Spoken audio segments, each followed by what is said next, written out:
ahabwa kika ky'emanjezi abanyamakuru tubikirizibwa kukwata ebyabana bigenda omu maisho na munonga aho abaana bahambirwe babana borekwa omu kishengye kya Kooti.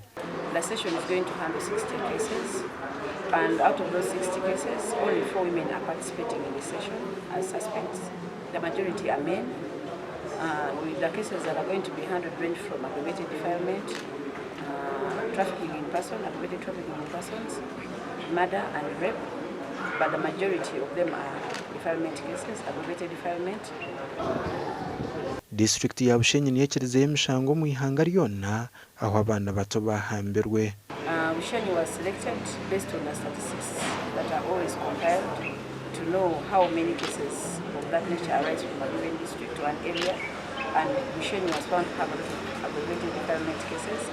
Nanteza Zolaika or Deputy Registrar wa High Court Circuit yashaba abantu okukwatanisa n'abebembezi okumaraho muzogo mu byanga byabo. Give those children courage to come and give evidence in court. We know someone who is sexually abused, it destroys sometimes their confidence. They get hurt and they feel that they cannot be able to gain confidence to come to court and say whatever happened. You encourage them to come and give evidence.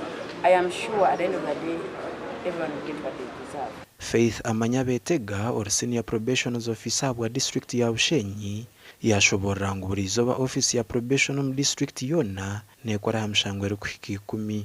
Kandi session yonka tukabentushaba n'izindi nyingi aho kemishangwe nyamushikira n'ahandi negera hariyo files nyingi nebikome bedi congested abantu bamenye nanka kachukora bamukoma nanka bakambehera bamusasa.